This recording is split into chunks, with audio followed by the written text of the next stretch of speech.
question, alors je vais la dire en français, c'est comment est venue l'idée du film et comment j'ai commencé donc à avoir comment j'ai commencé à aborder le projet du film. I made a short film which went to a film festival, and then once I was showing that short film at the film festival, a programmer from the festival said I should think about making a feature film. And so I didn't know what to make, so I started to read a lot of scripts from different writers, and one of those writers was a fantastic playwright called Alice Birch, and she wrote a play called December, which I read. I thought it was fantastic. So we met for a cup of coffee, and when we had that meeting, she had in her bag this book, Lady Macbeth of Matensk by Nikolai Leskov. And she said, I think this would be a really interesting film. And I had heard about the opera, but I didn't know that there was either a film of this book or even a play. So I thought, well, I'll read it. And when I read it, I just thought it was absolutely fantastic. Alors j'ai commencé à faire des courts-métrages et quand j'ai présenté donc mon premier court-métrage à un festival, on m'a encouragé à faire des longs-métrages. Donc j'ai commencé à lire beaucoup de scripts différents jusqu'à ce que je tombe sur celui de Alice Birch, qui est donc le script du film. Et donc je me suis décidée rapidement sur ce script. And the thing that really appealed to me when I read the book was this central character of Catherine, because I felt like I hadn't really ever seen a protagonist like it. I mean, there are so many sort of unlikable and despicable men that we see on film and in books, but a young woman who, and you know, I had read a lot of plays which were written in this period. You know, Ibsen writes Hedda Gabler and Nora in Doll's House, but these women tend to either kill themselves or suffer in silence or run away. And what was so lovely about Catherine, or Katerina in the book, was that actually she fought back, and it was quite violent and it was quite bloody, and I thought this was really fantastic. Ce qui m'a le plus séduit, c'est clairement le personnage de Catherine, parce qu'il est complètement unique. On voit tous les hommes qui sont odieux, qui sont abominables, ça on a l'habitude, mais un personnage féminin qui se bat et qui se rebelle et qui est aussi forte, c'est très rare, c'est le personnage de Catherine en russe, dans le roman russe. Yeah, there's a question over here. Tu représentes le chat.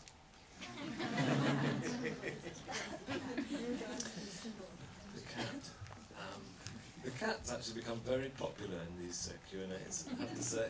I spend more time talking about the cat than anything else, which I'm very happy to do because the cat is excellent. In the Russian book, the cat actually, when Boris dies, the cat starts to speak with Boris's voice, and at one point Catherine even thinks that she sees Boris's face on the cat. So when we were making the film, I thought, how do we get this elephant across? So we filmed the cat, and then we recorded some lines from Boris, and we tried to put them in the cat's mouth, and the results were so terrible that we immediately cut it, because it just looked too weird, and so we just left the cat. And it's surprising because a lot of people have said, oh right, once they hear this they say, oh actually I did see Boris's face in the cat, which is not very flattering to Chris who plays Boris, but because it's basically a hairless cat. But that was what we were trying to do. We were trying to get across the idea that maybe he was a sort of a familiar, or maybe he was in some way a sort of representation of Boris after death. Ce chat, il est très très populaire dans toutes les questions que j'ai sur le film, on en parle à chaque fois. Ce chat, dans la pièce, en fait, il représentait Boris une fois qu'il était mort, et on avait même pensé à un moment lui donner une voix, mais on a essayé, et puis c'était vraiment pas du tout réussi, donc on a laissé tomber cette histoire, cette idée, mais il y a vraiment l'idée que le chat représente Boris, qui n'est pas forcément flatteur d'ailleurs pour l'acteur, parce qu'il est tout rasé, il est pas très beau, donc c'est pas très flatteur pour lui. Où est-ce que ça a été tourné et combien de temps? Where did we shoot the movie and how long did it take? Yeah. We shot it in the northeast of England in a place called Chesterley Street, which is between Newcastle and Durham. And I knew this area because I was at university in Durham, and I loved the landscape, you know, the moors there and the Northumberland National Park and so on. Very close to Scotland. and it took 24 days. Alors le film a été tourné dans le nord-est de l'Angleterre, dans une région qui s'appelle Chestershire, qui est près de Durham. C'est là où j'étais à l'université, c'est un endroit que j'aime beaucoup. Et c'est un endroit où il y a beaucoup de landes en fait. Voilà. Donc, et le tournage a pris 20 jours. 24 jours.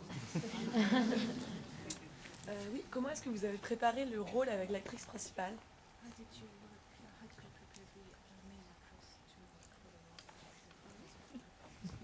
Can everybody hear the question? Vous voulez que je répète la question en français? Comment avez-vous préparé l'actrice principale pour le rôle? We had some rehearsal time, but my background is in theatre, so I really didn't want to lose what I knew worked for me in terms of a process, and those two things were rehearsal, and then also we shot the film in sequence, in chronological order. So I think those 10 days that we had of rehearsal allowed us to just talk about the character, just to make sure that we were thinking the same thing, and that's the crucial element, was that we're making the same film, we have the same feelings about Catherine.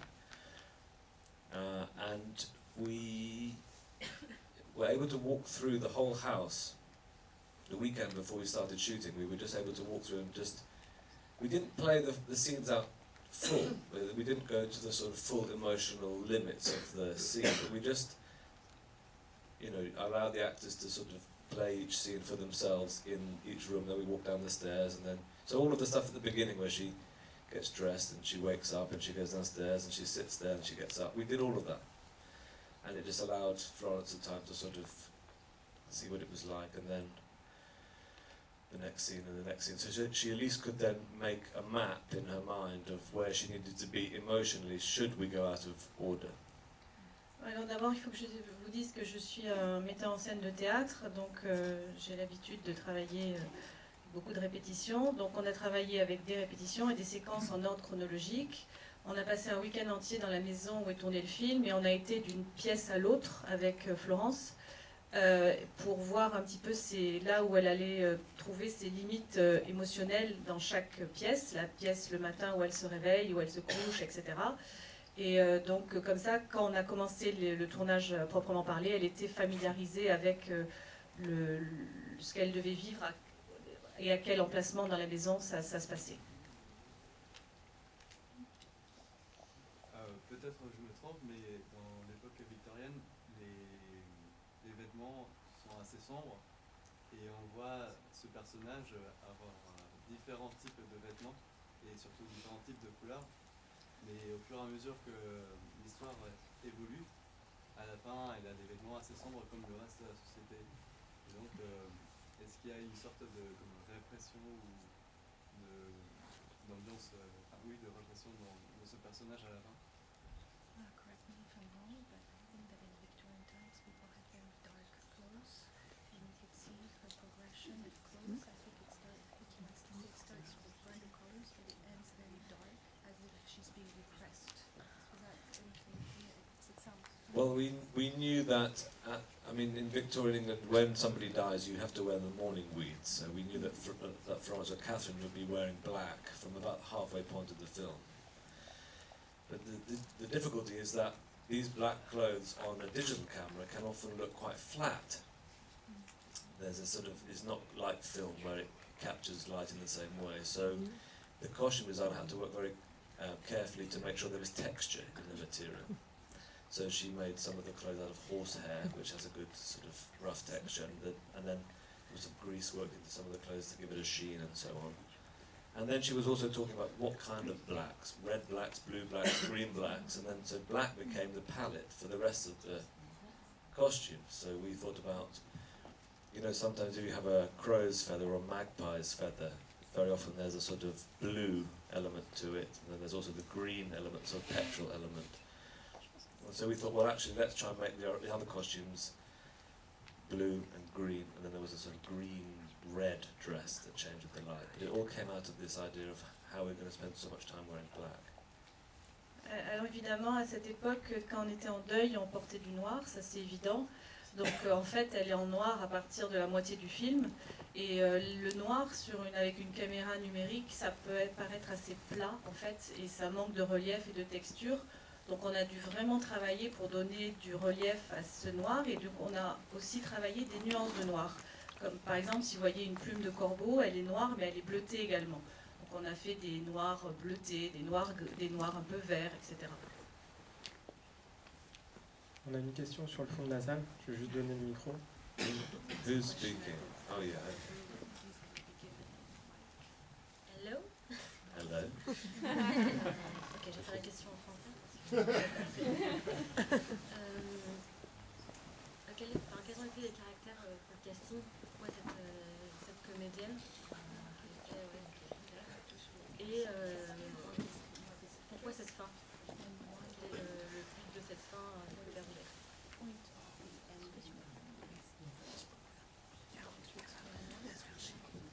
Well, I'm much more interested to hear what you think about the point of the ending was, so I'll leave that for later on. But in terms of the casting, I can tell you that what we found with Florence was that she was very, very close to the Catherine we imagined. When we met her in the audition, she's about the same age, she has the same sort of, well, I tell you, she really defended Catherine's actions from the very beginning, and that was very important to us, that she didn't judge her.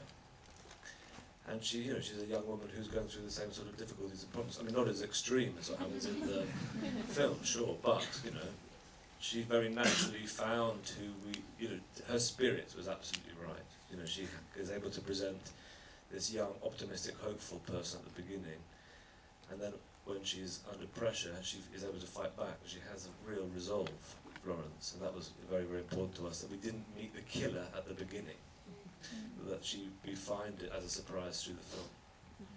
Alors pour ce qui est de la fin du film, ce qui m'intéresserait, c'est que vous me donniez votre opinion, pourquoi cette fin-là. Pour ce qui est du choix de la comédienne, on a trouvé, Florence interprète très naturellement et très spontanément les caractères de Catherine. C'est une jeune femme également, on ne peut pas les comparer évidemment, mais dont la personnalité s'affirme au cours du film. On ne sait pas que c'est une criminelle au début, et sa personnalité se développe et s'affirme tout au long du film. Oh yeah. Est-ce que le métissage dans le casting était un choix délibéré? Or was it a deliberate choice to have mixed race cast? Well, I'll tell you how it began. It was that as we did our research for the film, we started to find photographs which showed us that England in 1865 was far more diverse than we were led to believe. Because if you use Sense and Sensibility, which I know is earlier, but okay, let's take Dickens, for example. If you take Dickens as a historical document, then you would think there were no black people in England in the mid-19th century at all, which is not true, because obviously they were brought for the last couple of hundred years up to that point as slaves, but they didn't just disappear. So we found photographs showing us that there were many more black families, also, you know, aspiring middle classes, having their photographs taken in the mid-19th century. Knowing this, knowing that England was more diverse than we had imagined, we were then able to cast whoever we wanted for whatever role. So it meant that actually we were not specifically saying, this character is black, this character is white, whatever. I mean, it was not written in the book or the script. It just meant that we were able to cast the best actor for each part. And that's what we did. So for example, Naomi, who plays Anna, we didn't meet anybody else who could convey what she says without words in such a way. We thought that she was fantastic in that. And similarly for Florence as Catherine. Alors, tout d'abord, on s'est rendu compte en 1855 que l'Angleterre était beaucoup plus mélangée, enfin diversifiée racialement parlant que ce qu'on pouvait imaginer. On a trouvé des photos avec des personnes noires, même si on lit Dickens, on voit qu'il y a l'élément racial qui est là, qui est très présent. Mais pour être honnête, on a surtout choisi les acteurs indépendamment de leur origine raciale. Par exemple, Naomi qui joue Barbara, elle était juste parfaite et on n'a trouvé aucune autre actrice qui était capable de rendre ses émotions comme ça en étant muette en fait. Hi.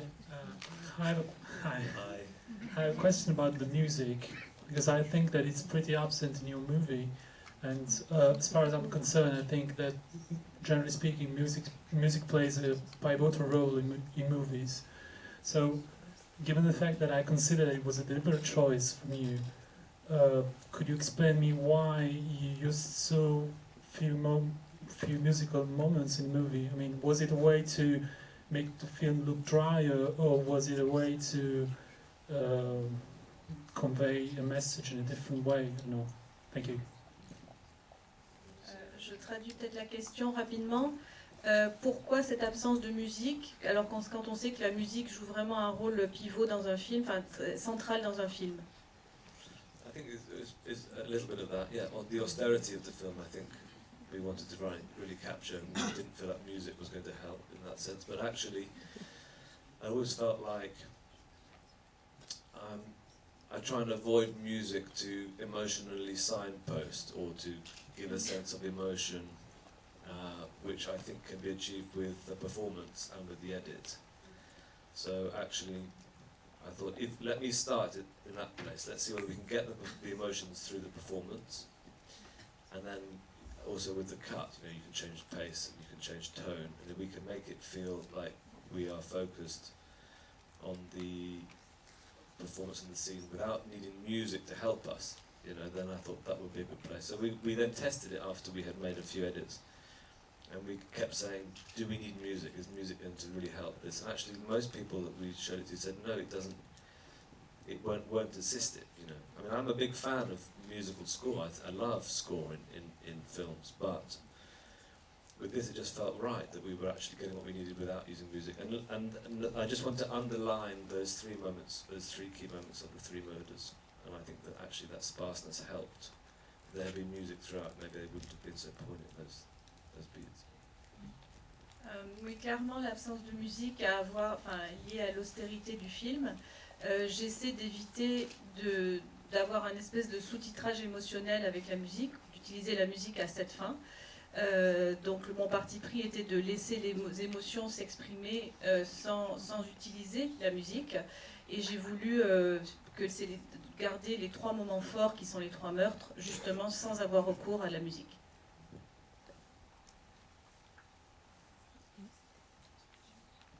I was wondering if you had any challenges adapting a novel that was originally written in Russian to an English setting.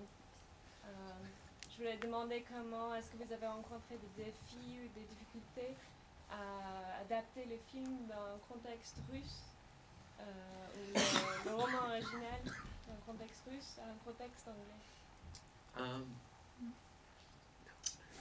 Well, yes, we did, and then we cut those bits. So at the end, in the book, not to give it away for those people who haven't read it, but Catherine and Sebastian get caught, and then they get sentenced to a long march to a penal colony in Siberia, which we didn't have in Durham.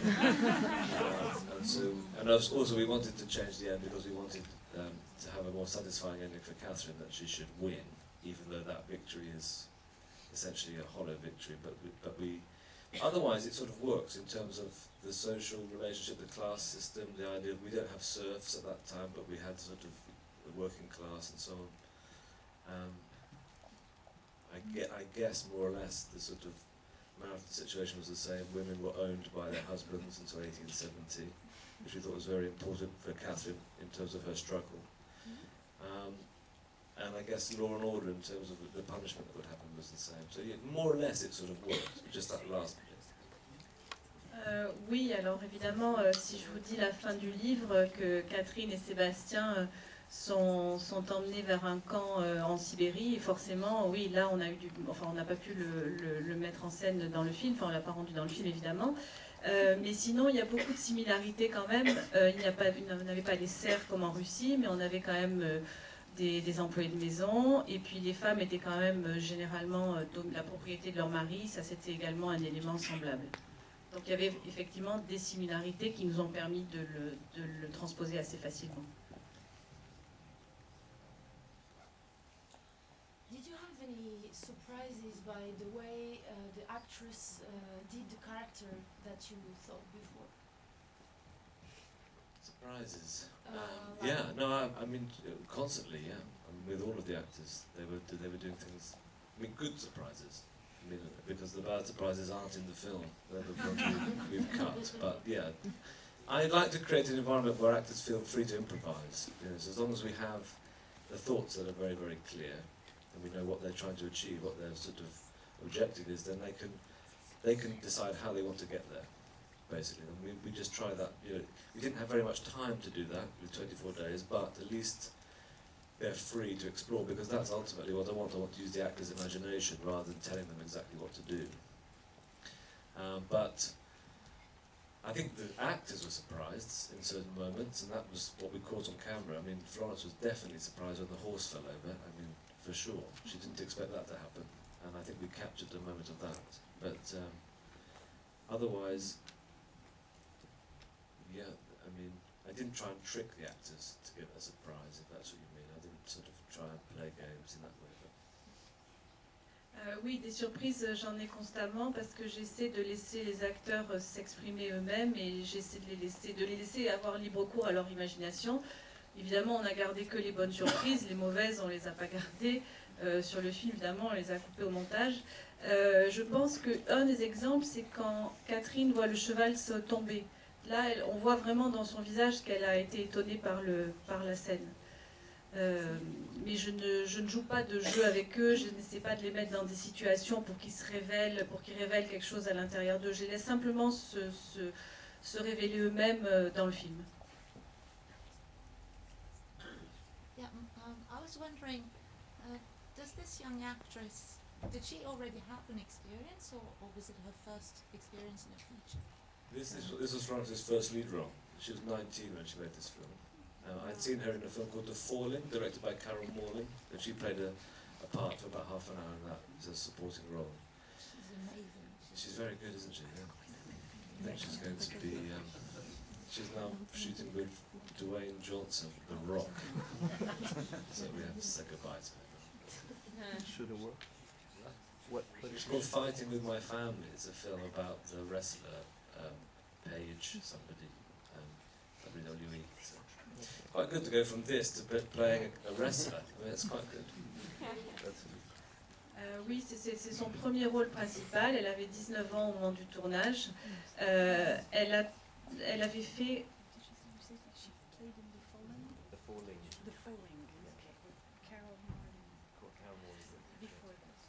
Elle avait joué dans The Falling de Carol Morning, avance aussi. Et là maintenant, elle fait un nouveau film qui s'appelle The Rock, avec Dwayne Johnson. Donc elle change complètement de personnage puisqu'elle va jouer le rôle d'un boxeur, d'un catcheur. Moi je voulais savoir quelles étaient vos inspirations filmiques.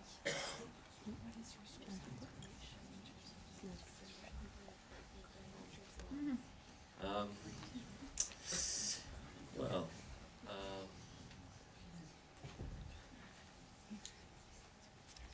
I really like Dogtooth by Yorgos Lanthimos. This film is one of my favourite films. I like Funny Games by Michael Haneke. And what else do I like? It's very difficult to say. Happiness by Todd Solondz. I like this film. They're all quite dark films, probably, but it's, I find them very funny. That's all. J'aime beaucoup Dogtooth de Yorgos Lanthimos, Funny Games de Michael Haneke et Happiness Todd Solondz. Ce sont des films assez sombres, mais auxquels je trouve un certain humour. Je voulais dire tout simplement merci pour ce film. J'ai vu quelques spectacles à Moscou d'après ce livre et j'ai pu comparer un tout petit peu votre vision de ce roman avec ce que j'ai vu au théâtre et franchement cette froidité, cette manque des moments expressifs, j'ai beaucoup aimé ça. Pour moi c'était très intéressant parce que au théâtre russe c'est très expressif, c'est tout le monde crie, il y a beaucoup de passion, beaucoup des émotions. Et ici, c'est tellement froid, mais moi, j'ai beaucoup aimé. Pour moi, c'était l'autre regard, l'autre lecture de ce livre. Voilà.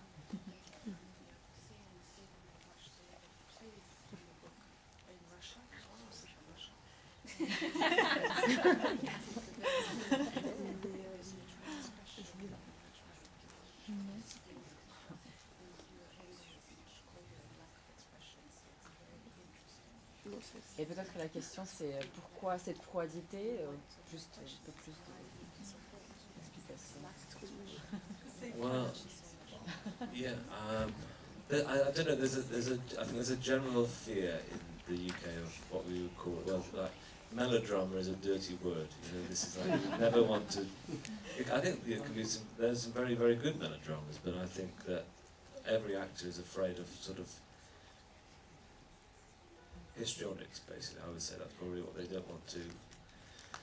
It just felt, it also just felt, the way that Alice wrote it felt very, very sparse. There was a real sort of austerity of emotion in this world, a real austerity of language. Language was really stripped back, and therefore actually it didn't take very much to express. What I love about what Florence did, for example, is that I felt that, certainly at the end, in that moment where Sebastian comes in and says, we did it, you can just see in her face all of the thoughts that are going through her head. She's thinking, I'm being...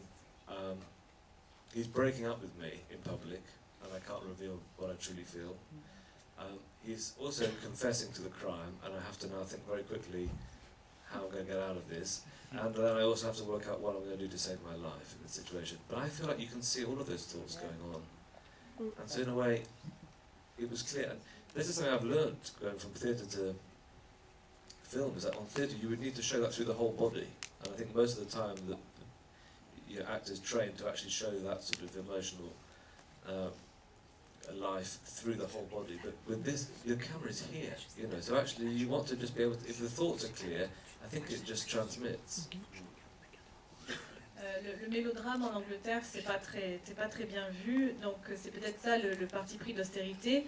Mais vous voyez quand la scène finale, quand Sébastien rentre dans la pièce et dit c'est nous qui l'avons tué, on voit dans les yeux de Florence tout ce qui se passe par sa tête, tout ce qui se passe dans sa tête. En fait, d'abord il est en train de me quitter en public parce que c'est quelque part ce qu'il est en train de faire. Qu'est-ce qui va m'arriver, qu'est-ce qui va se passer, etc. Alors oui, peut-être elle aurait pu le révéler avec son corps. Bon là tout passe dans son regard en fait. Should we just have one more, and then we can stop? Une question sur l'inspiration peut-être de peintres flamands. Il y a certains plans fixes qui ressemblent vraiment à des peintures. Et je me demandais quel était le peintre éventuellement qui avait inspiré cette façon.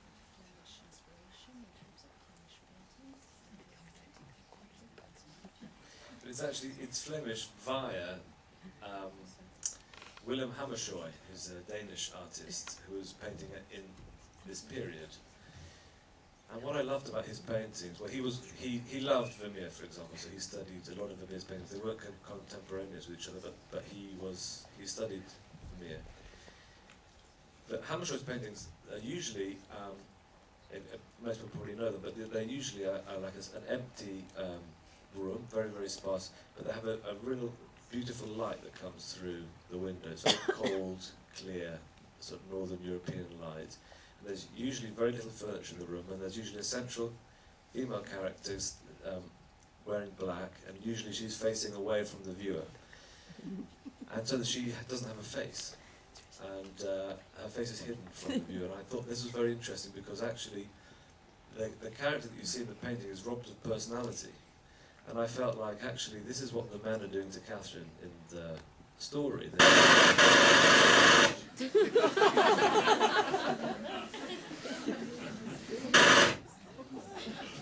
This is Boris.